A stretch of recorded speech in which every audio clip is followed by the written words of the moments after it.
Red eyes 3 a.m. Like coffee to the brim. The road's calling me back once again. I'm trying to be a family man. I'm doing all I can. It takes a special kind of love to understand. I carry a heavy load from the east to the west coast. An office with a view and an air out sea. Honey, when you coming home, I really just don't know. This trucker's life sure carries a heavy load.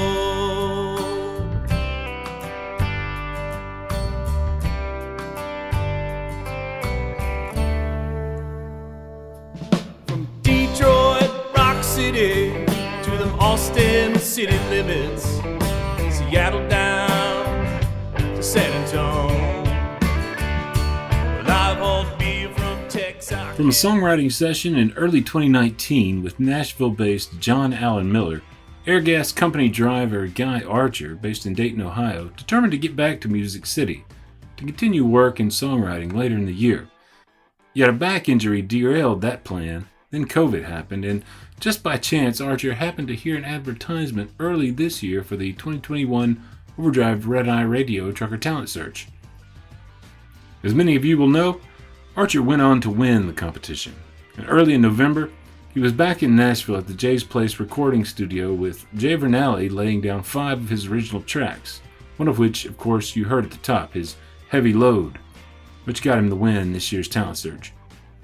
I'm Todd Dills, your host for this edition of the Overdrive Radio podcast, where we'll take a tour through some of the results of that session, and a long talk I had with Archer about his life in music and trucking, but of course.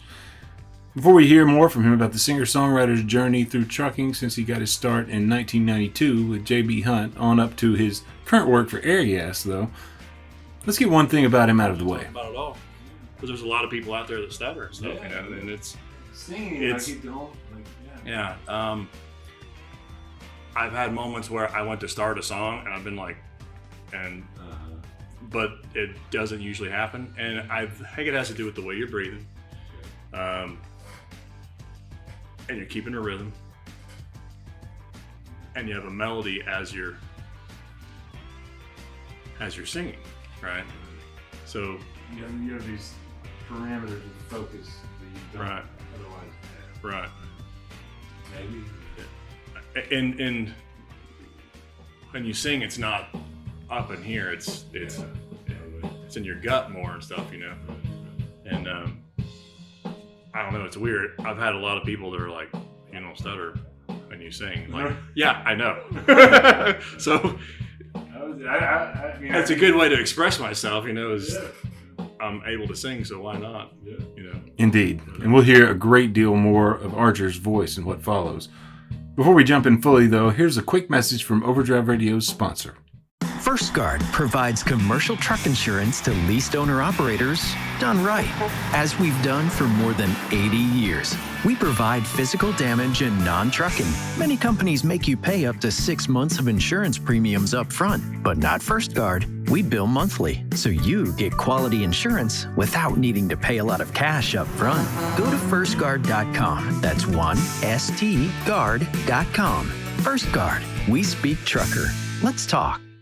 And here's Guy Archer, narrating what followed his childhood fascination with Smokey and the Bandit, Convoy, BJ and the Bear, and generally looking up to the truck drivers behind the wheels of so many big rigs. Throughout the podcast, you'll hear Archer reference his wife, who was in the room with us at the time. Her name is Linda. So I had my toy trucks when I was a kid, and on the carpet all around the house, they were actually like this big. Oh, big And yeah, I'd put my hands up on top of the cab and I'm on my knees, and I had holes in my jeans on how much I did this. I had miles heading around the whole house where I had lanes in the carpet as if you're cutting the grass, right? Yeah, You get lanes off your tire. I had that going all the way around the house, like each way, right? And I had my stops along the way. I had places I had to back into, and I'd have a record playing, and Yeah. I'm heading to a concert, back in with the truck, and in my mind, I'm seeing a band playing. Like, honestly, that's what was going on in my mind as a kid, So I tried to do a high school to college thing, because it's what your parents want, but I hated school, right? And so I went to Wright State for a year, and that's in the Dayton area. And then, and my mom actually moved to California, and I moved with her, and I drove the U-Haul, and I loved every minute of it. Right. Yeah. And is it a big, like 24-foot box truck or something? Yeah, and had the car behind me in tow, so I had a trailer, right? Yeah. And I had a boom box. I was able to take the speakers off. I could put one here behind the seat, and had all my mixtapes. Back then that was right. Like, you still had mixtapes even though you had CDs. Like, you didn't have a way to make your own CDs yet. Yeah. So you're doing tapes. So I had all my songs on there, and I'm just heading down the interstate to California, and I loved every minute of it. That's good. And then I moved back about 5 or 6 months. Well, about 5 months later, moved back to Dayton. I loved every minute of driving back. And I'd had it out on the phone with my dad out in California because he wanted me to go back to college. I said, I want to be a truck driver. And he's like, that isn't the son I know. The son I know wants to be a lawyer. And I'm like, maybe you don't know your son, right? I mean, that's the way it went, But all the issues that he and I, kind of had after I moved back, I mean, all that got washed away and stuff, And I had a few conversations, and after I started driving the truck, he went on the road with me twice. And I drove for JB Hunt, so he was in the sleeper with me at night, and wow. Right, and when I drove for TMC, right, he did the same thing, but he was up every hour that I was awake. He wanted to see what it was like. It was a day of paper logs and stuff, so that truck rolled all week long, and he's like, I don't know how you do this or why you do it, Right. But he was proud of me. It isn't a job that a lot of people in the world they look up to. They actually look down on it. And I'm not saying my dad he looked down on it. Right. I think he probably knew it's not going to be an easy life. It isn't an office job, and that's not easy either, right? I mean, those are mentally taxing jobs, I think that's what it was about, though, was it's a lot of work, and are you going to make any money doing it, And at the beginning of my career, I wasn't making any money, but I loved what I was doing, So you worked for TMC and JB Hunt. It sounded like that didn't last that long. Yeah, I was on the road about 2.5 years or so, Okay. between the two of them. Yeah. And then you went where? I went to Ryder, and I worked locally in the Dayton area. I was on the Firestone account, but unloading tires every day out of the back of a trailer by hand, right? I mean, it was... That's rough. and hot and cold and everything else, And I did that for 3 years, I think, and then I moved to another account on the Xerox account, and I met Linda. I was still on the Firestone account, and I went to Xerox, and I kind of had to run the road some. Right. So every Sunday, I was heading up into Canada and heading home the next day, home on Monday night, and then on Tuesday evening, I'd head to Birmingham. I'd go to New Orleans, head back to Birmingham, then head back in. So I was doing that for 2 years or something, and I started to do I did their local stuff for a while, and then I moved into bulk and stuff. I did a little bit of dry bulk work, and I went to Food Liner, and I hauled corn syrup for maybe 5 months or something like that. So you've done pretty much Right. everything at this point. Well, and I went to AK Steel for a few months. Okay. And I worked for a contractor, or I drove called a Euclid, right? It looks like a Tonka toy, those humongous dump trucks. Yeah. Right? Yeah. So- Articulated dump truck. Yeah. Those huge, Yeah. I mean, they're absolutely huge. You head up, have a ladder to get up in it and stuff. Right. You know, it's got 2 engines in it, over 500 horse, and Right. you'd think it'd have a big stick shift, you know. No, it's like a game controller, Oh, right? Like on your Atari or something. It was like click, click, click. It was so weird to be driving this huge vehicle and click, click, click, Right. you know. And I hauled gasoline for 2 or 3 years, I guess 3 years. And then I came over for what's now Airgas. And I've been there since 06. For Guy Archer, music starts equally early in life, as you might have guessed. I'd say the music thing was always there as a kid. I had the interest in that sort of thing, you know, but I didn't know what to do with it. And we'd head to my grandparents, and they had a piano. In fact, the piano that I did the first video on is actually that piano. Oh, wow. It's like a hand-me-down now. Heirloom, I guess. And so as a little kid, I would hold down the pedal. I'd have to stand up, you know, I was so, you know, short, but I'd hit a note and then I'd just harmonize notes, and I didn't know it. I was making chords. Right. And it's all the further it went. My dad had a house built, and when we moved to it, over across the street was a lady that taught piano. So I tried. Yeah. Didn't have a clue what she was telling me. It made zero sense. You know, you have to learn how to read and what the notes are, and have to learn how to keep a beat. And this is a quarter beat. This is all the longer you hold this note and stuff. It was like, what are you talking about? You know, this is right. It just didn't work for me, you know. So our house was full of sports. I played hockey. I played baseball. And I played football. Older brother played hockey, and also baseball. I mean, when it comes to baseball, he could have gone pro. Really? And it's one of those stories, you know, where he's heading into home plate junior year of high school, or I forget which year it was, but heads into home, slides, and there goes his knee. Oh, man. And he walked on to UC, and he became their catcher up at Cincinnati. Yeah. And he had lost that desire. Yeah. Right. So my dad always wanted him to be a pro baseball player and stuff, you know. So it hurt my dad, and he was upset about the whole situation, you know. But so I played sports for the fun of it, you know, that sort of thing. Yeah.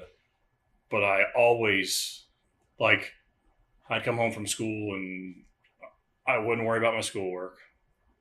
If I had hockey practice that night, I wasn't out there with my brother out in the driveway doing puck handling, right? I had my records on, right? So as much as I loved sports, I really had this interest when it comes to music, you know. Yeah. But I hadn't gone down the right path yet, you know what I mean? Right. So about 12 or 13, I want to learn how to play piano. So I started taking lessons, and about a year into it, even though I love music, I didn't want to have to do scales, and I didn't want to have to learn this stuff. I just wanted to play it. Yeah. Right. I remember I would go home with scales. Like Mary Had a Little Lamb, and I'd come back at the opening. I had to Love Walks In, right? Okay. You know, and he'd say, "That's great," That's what we need to do, right? And I would do that every week. I would head in like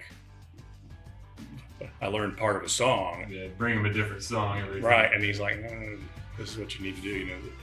Well, he finally said, "Your mind's running, and your hands are crawling." Right then, Archer started to write his own material. A piece of a song here, another piece there, and though nothing fully formed came out of those early times with the piano, it all brought the songwriter to where he is today with music.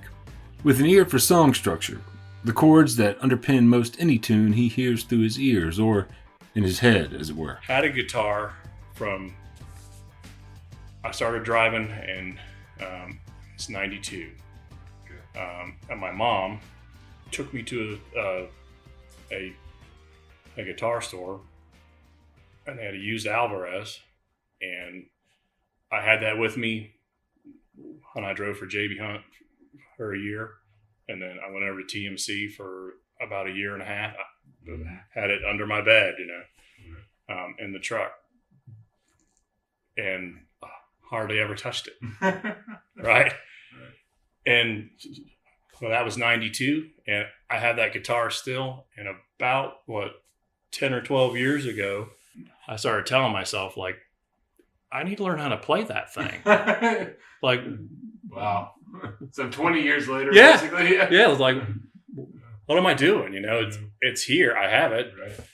And what actually got me to truly to understand this stuff was I was doing, the basic chords you learn in a book. This is a G, this is a C, this is a D, right? Hearing these songs that I like, and I know it's, D, head down to C, then G, and I'm sitting there going, but it doesn't sound. It's a big change in the way it sounds, right? So I was going to YouTube, and I'm into Jeremy Camp. I don't know if you know who he is. He's Christian pop rock, right? Okay.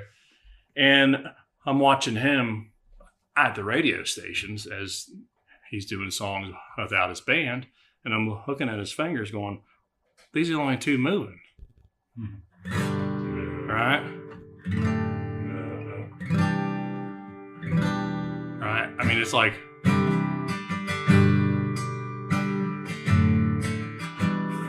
right? And that's when it opened up for me. I'm sitting there going, that's a C of sorts, That is a G. It's a different form of It's a D, and that's an E minor. And all of a sudden, I'm like, well, I can do these songs, So I'm like, every rose has its thorn, Right? Same thing, Right? I'm like, well, all these songs kind of sound the same if all I'm doing is that, right? I'm like, I kind of started to sing. And I halfway knew that I could sort of sing, but not good. I don't even think I'm that good now, right? But that's what got me to sing. You be the judge of that bit of self-criticism, driver. How about? I guess some of my childhood dreams have come true. Oh, I carry a heavy load from New York to Chicago, chasing white lines to make ends meet. Daddy, when you coming home? Baby, I just don't know. This trucker's life sure carries a heavy load.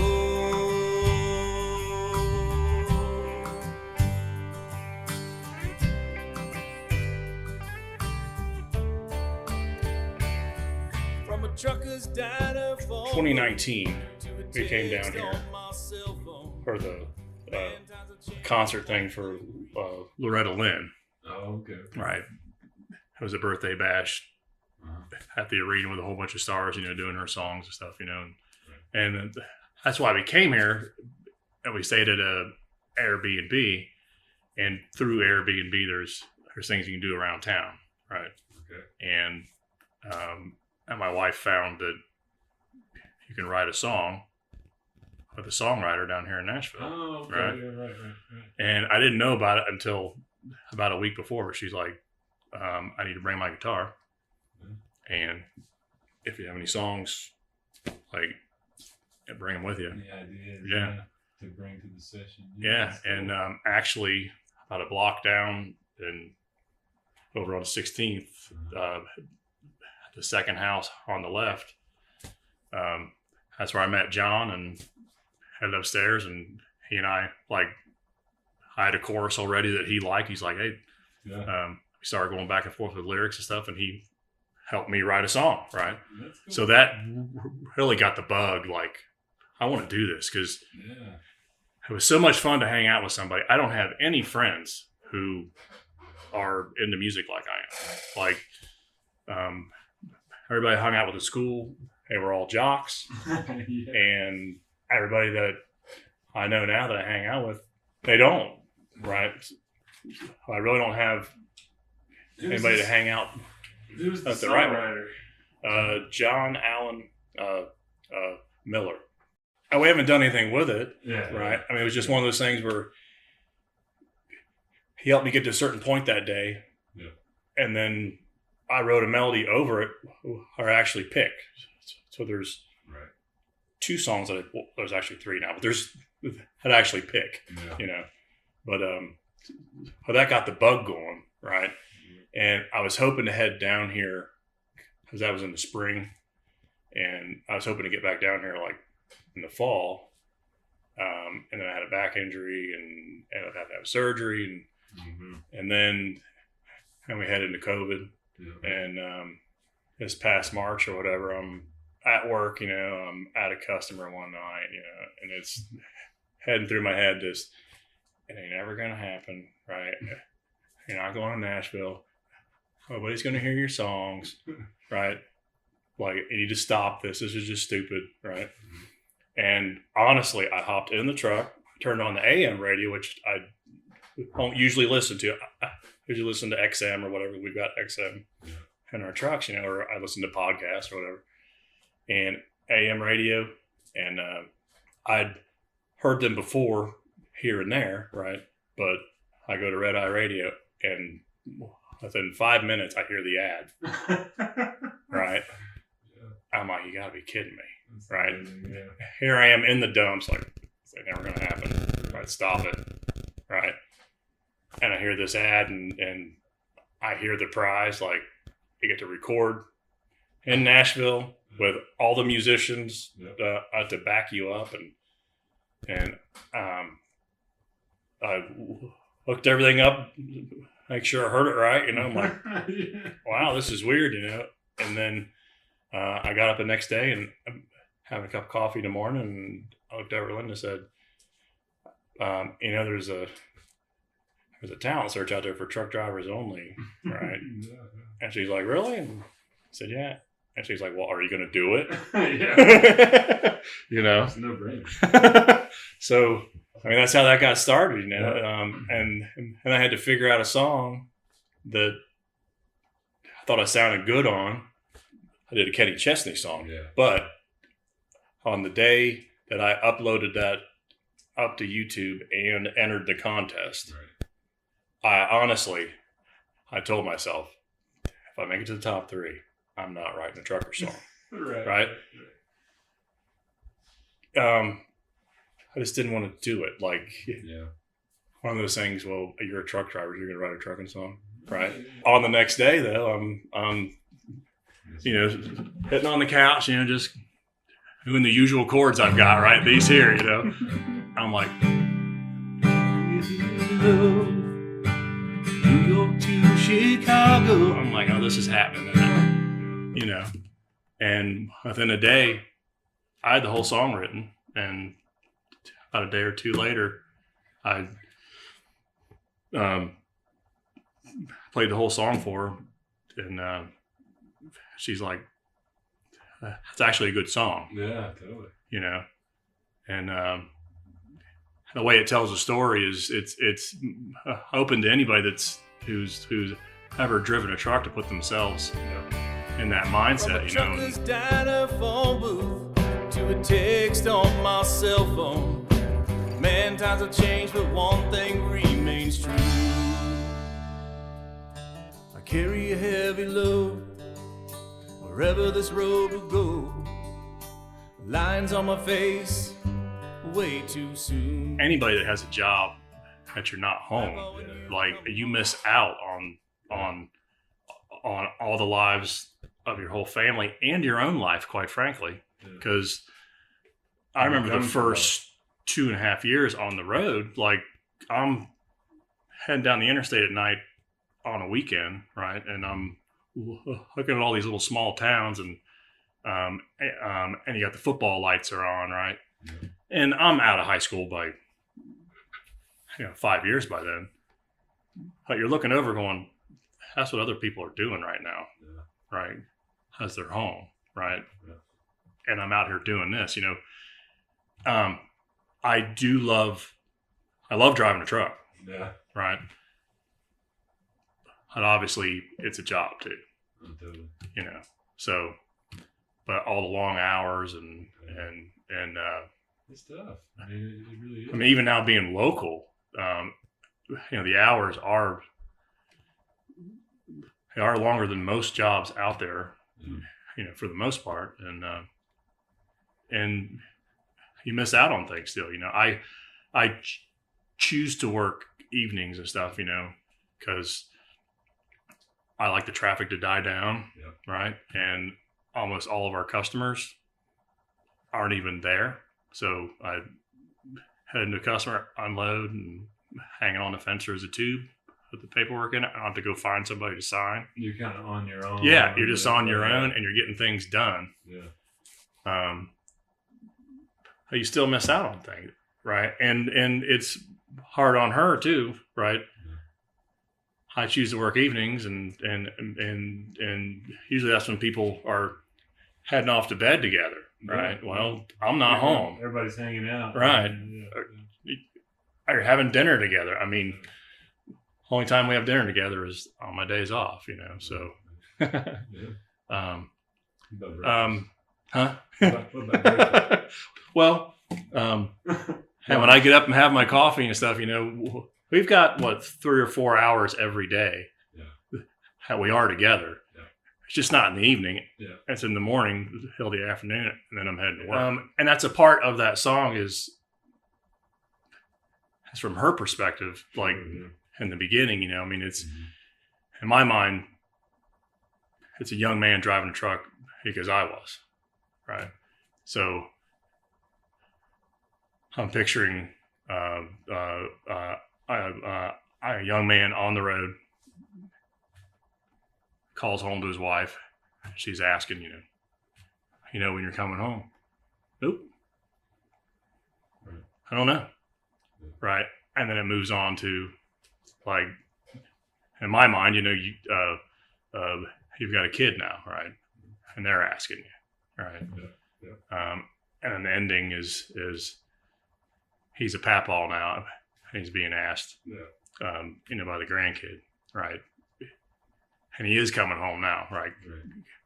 He's about to retire, Yeah. So it's kind of a whole life thing. Yeah. The part where I go into in the second verse, though, where it's all the towns that I'm going to, and that's an aspect of being a truck driver. It also kind of tells my musical history, though, too. Oh, okay. Right? So the first record I ever bought was Kiss. Right? Sure. Right? And it probably had more to do with the makeup, right? Yeah. Right. Right. I grew up on the 80s hair bands as a high schooler, and I mean, that was it, man. That was the best music in the world, Detroit Rock City, to the Austin city limits, right? So I wasn't really into country. I've always liked it some. I always liked the love songs and stuff that are in country, Right.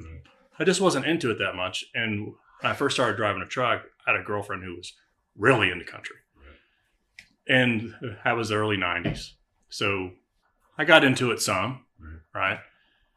But I think it was like 99, 2000, I watched Austin City Limits. was a special with Keith Urban, right? And this guy's cool and great, right? And is he country? Yes, but he's also not country. He's that, like, I'm more into rock music, like when I'm listening to stuff, you know, or I was then, and it helped to take me into that path, you know, some, right? And then the Seattle thing was the end of the Hair Nation stuff, right? And really didn't like, I wasn't much into the grunge stuff. There's some good songs and there's some good bands in, of course, you know, all those guys are talented, you know, but it was such a drastic change from the 80s, right? And that's what that's telling is it's actually telling that kind of a story and not truly just about hauling a load from here to there, that sort of thing, you know. So.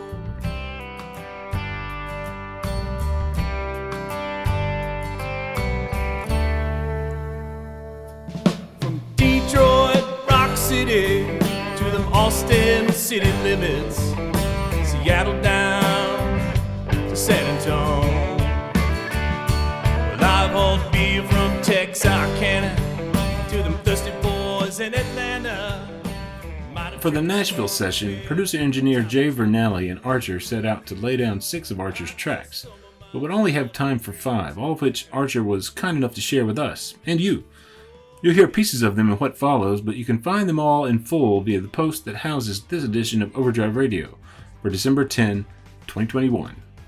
Find them at overdriveonline.com/overdrive-radio. In preparations for the session, Archer didn't feel he was quite conversant enough with the guitar to really do the songs justice for a proper recording, so Vernelli called in a player with a little trucking music lineage behind him. Guitarist Chris Lusinger's pretty famous for his long and exhaustive work with country music leading light Garth Brooks, but he also played on one of the most famous trucking songs of all time, 18 Wheels and a Dozen Roses by Kathy Mattea. Lusinger was kind enough to tell us his story there in the studio. Ohio. We grew up in South Florida, moved to Nashville in 1972. Okay. And how'd you start in music here? Well, I moved up here to play with a group of guys in a band, and we were playing in clubs and places around here, and there was a publisher named Juan Contreras that heard our band. Okay. And he was plugged into a lot of music industry people, and he liked our band and started introducing us to some people, Right. and which really opened some doors Yeah. for us, you know, and we started traveling on the road. Mm-hmm. You know, did a tour with Dobie Gray, and back when Drift Away was a hit, and then worked with Buffy St. Marie, and then 11 years on the road with Crystal Kill. Okay. Mm-hmm. And then in terms of like session work, did that just happen all at the same time for you? Well, not really. I mean, you break in through sessions by playing on demo sessions and things like that. So I got hired on a few demo sessions, and then after a while, a few record producers heard what I liked. And the main guy for me was Alan Reynolds, and he produced Crystal Gale and Kathy Mattea and Hal Ketchum and finally Garth Brooks. Right. So that's, you know, once Alan started using me on sessions, it kind of ballooned from there. Right. Kathy Mattea, that's there's a trucking song there. Yeah, 18 Wheels. Yeah, that was You didn't one. play? I did play on that record. Oh, you did? Yeah, uh-huh. Okay. Yeah. And is it just guitar for you, or is it other things as well? Well, mostly guitar. I mean, I do a little mandolin, a little this or that, but acoustic and electric guitar mostly. From 18 Wheels and a Dozen Roses to Heavy Load by Guy Archer. Lusinger's trucking music credentials just continue to grow, and those aren't the only two either. I spent years on the road, you know, in buses, tour buses, and of course truckers, you know, back when before cell phones, you know. So it's always listening to CB radios and stuff like that, and always had a great respect for truckers and what they do. There's another trucker I work with from Alaska named Sam Little. That's a full-time trucker up there, and he comes here to record. So search Singing Sam Little at overdriveonline.com to read about the time I met Little, more than a decade ago when he was running for governor of Alaska. But I've always just had a great respect for truckers and what they do for us. I mean, the stuff we wouldn't have all the stuff we have if they didn't get it where it needs to go. And but I've certainly enjoyed Guy's songs today. Really good, well written songs. Way too soon. Papa, when you coming home, it won't be too long. This trucker's life sure is taking a toll. Yeah, this trucker's life sure carries a heavy load.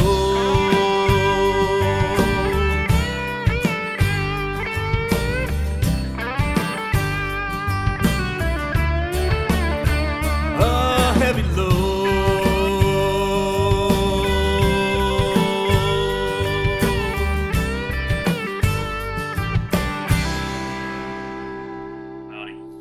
Ago, I had a contractor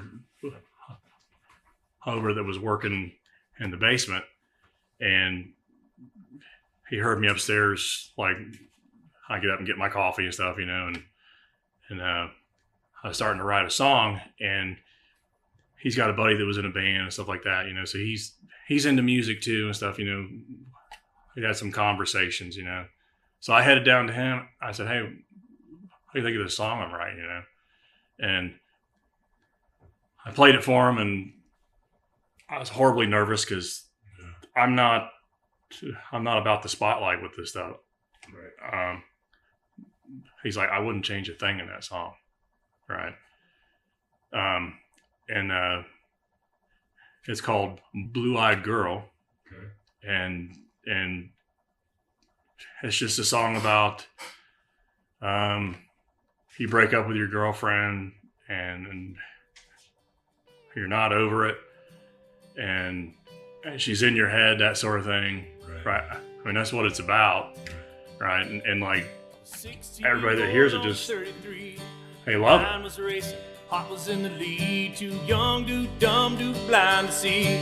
This world was a future memory.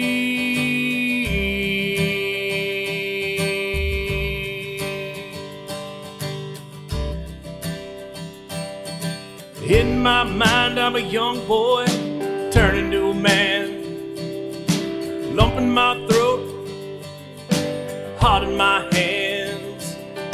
Standing on your front porch, tears in my eyes, wishing you would take away our last goodbye. Time marches on without a care in the world, just leaves me thinking about the blue-eyed girl.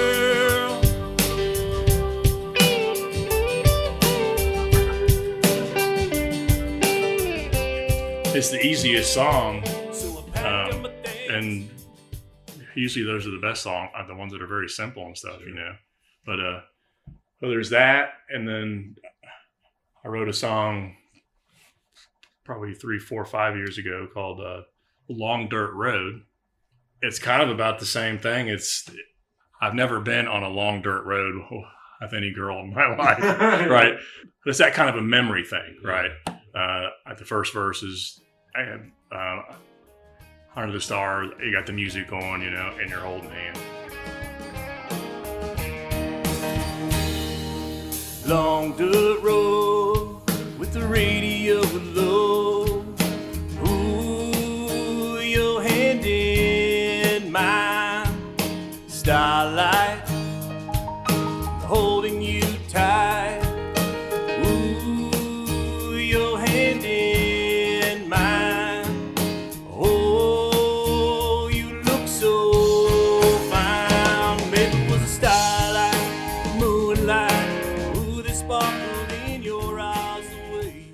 And the next time through, it's now you're kissing, right? And next time through, you're skin on skin. That's what that song's about. And ooh, your skin on mine.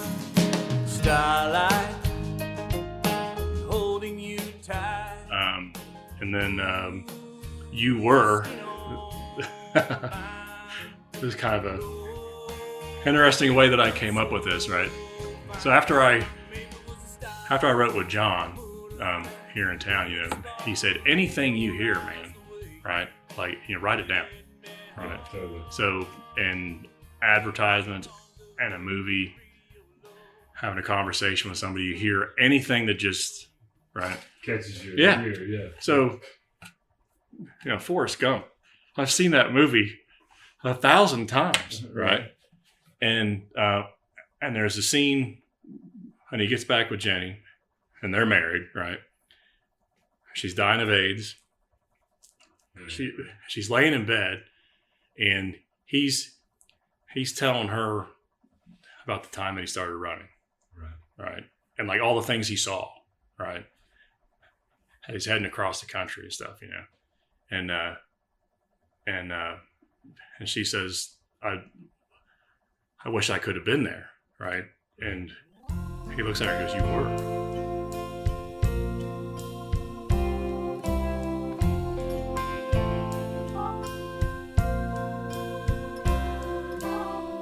Felt a tap on my shoulder, turned to see those familiar eyes.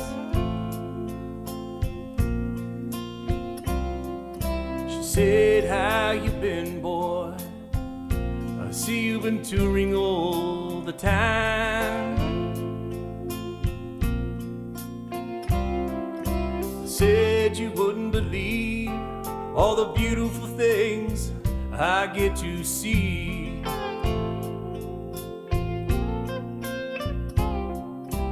Mountains to palm trees and everything in between.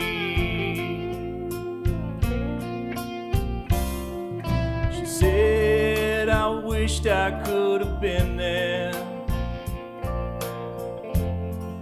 It should have been you and me. You were Miami to Boston. You were always on my mind. That's obviously a song, right? But that, and then look at the verses of it, it's kind of like the Dan Fogelberg Old Lang Syne, right? Where he runs into his old lover at the grocery store, right? And they talk about the good times. They know they have to go home, right? And it's over with, right? There is nothing there. But the choruses, right, are leading up to the choruses, like he tells her about all the things he's seen as a rock star or whatever, right? And she says, well, I wish I could have been there. And he's like, you were, right? And then vice versa, right? It's her talking about her new love and all their kids and their house they have, right? And he's like, wow, I wish I could have been there. And you were Miami to Boston, you were Nashville to Austin, you were New York to LA, you were my mind every day, you were. That's 4. That's 4, so 5. I just wrote this song about a day or two before I did the podcast interview. Okay. I started coming up with these lyrics, and I didn't know what they meant as I was writing it, you know, but as I got to looking at it, it's about the music gift that's been passed down in my family, because on my dad's side, that's where like all the music comes from. Okay. And there were people that were able to hear a song and just play it and stuff, and my dad's side of the family, and that's where it comes from. And then just the other night, I came up with a final lyric for it and stuff, you know. Oh, So he's got the version of it where I don't have. you don't have it all filled out. Yeah.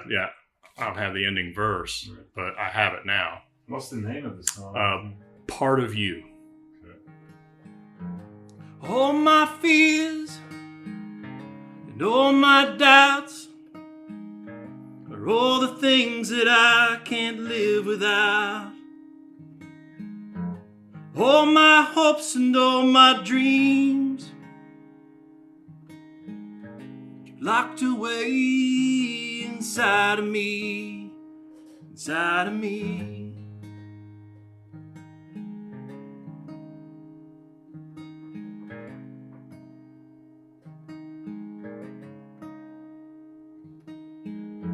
I'm pushing through, I'm coming out this comfort zone of fear and doubt. Will I ever come to be the gift of song you gave to me, gave to me?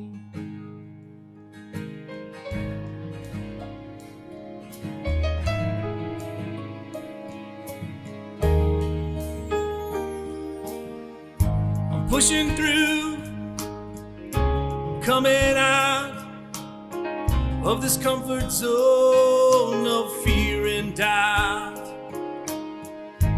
Will I ever come to be the gift of song you gave to me, gave to me?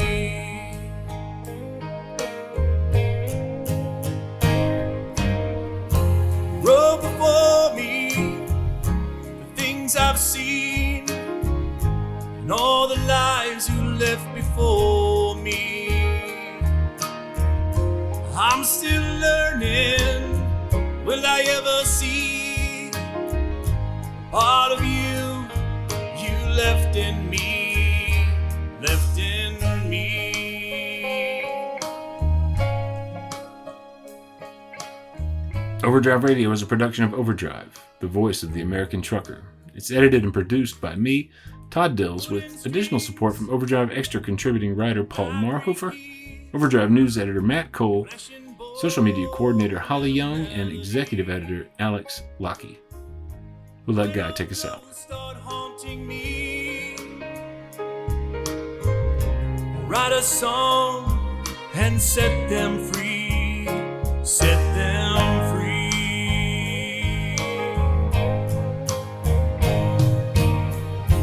Road before me, the things I've seen, and all the lives you left before me.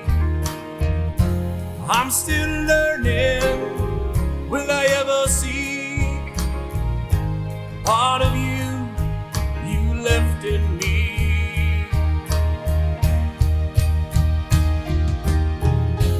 Road before me, the things I've seen, and all the lives you left before me. I'm still